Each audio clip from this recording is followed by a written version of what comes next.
ପିଲାମାନେ ଆଜି ଆମେ ଗଛ ବିଷୟରେ ପଢିବା। କାହା ବିଷୟରେ ପଢିବା? ଗଛ ଦେଖିଛ? କି କି ଗଛ ଦେଖିଛ?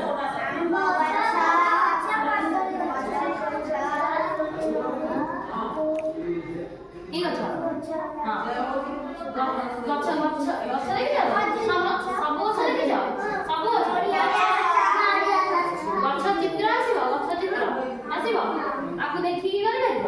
ଗଛ ଚିତ୍ର କରି ଆସିବ ତ? ଗଛ ଚିତ୍ର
ତମକୁ ଗୋଟେ କାର୍ଡ ଦେବି। ଏଇଥିରେ କେତେଟା ଗଛ ଅଛି ଗଣିକି କୁହ।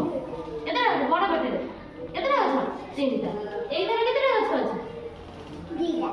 2ଟା। ତମେ କୁହ ଏଇ କାର୍ଡର ଗଛ ସଂଖ୍ୟା ମିଶିକି କେତେ? 5। ଗଣିଛ ତ? ଠିକ ସେ ଗଣିଛ?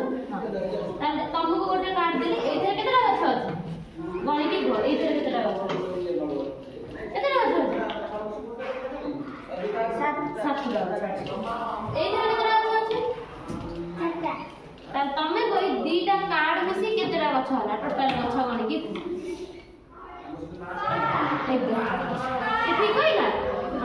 ତମକୁ ଗୋଟେ କାର୍ଡ ଦେଲି। କେତେଟା ଗଛ ଅଛି? ଏଥିରେ କେତେଟା ଗଛ ଅଛି? 3ଟା। ଗଣିକି କୁହ ଟୋଟାଲ କେତେଟା ଗଛ ଅଛି? କେତେଟା ଅଛି? 5ଟା।